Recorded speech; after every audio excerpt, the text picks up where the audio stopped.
The tie into the whole brain training concept, what makes this relevant, is that understanding why. Why is it so hard for people to pace themselves in marathons?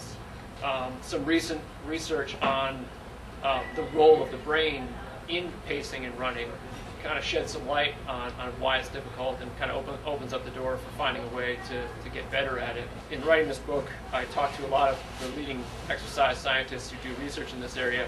They've developed this concept called anticipatory regulation. That is really their explanation for the pacing mechanism that runners employ when they run. The way it works is this.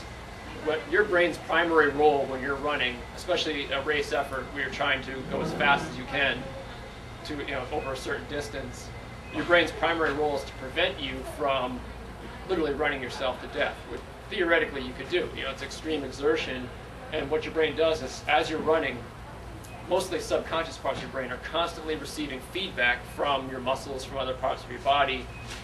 Your brain can read your core body temperature, how much glycogen is left in your muscles, that's your primary fuel, how acidic your muscles have become. All of these things, if they were allowed to go out of control, would cause serious, in some cases, irreparable damage. Just take the example of fuel, glycogen fuel in your muscles. Your brain just can't allow you to run out before you finish because your muscles would literally lock up. They would just seize up, and you'd be effectively paralyzed. So that can't happen. So your brain is able to read the rate at which these fuel supplies are disappearing while you run. And of course, you have conscious knowledge of how far you have to go, and these subconscious calculations are constantly occurring. And as a result, if you're going at a pace that's a little too fast, and you're likely to run out of muscle fuel before you reach the finish line, your brain will actually make you feel miserable to encourage you to slow down. It will also involuntarily reduce motor output.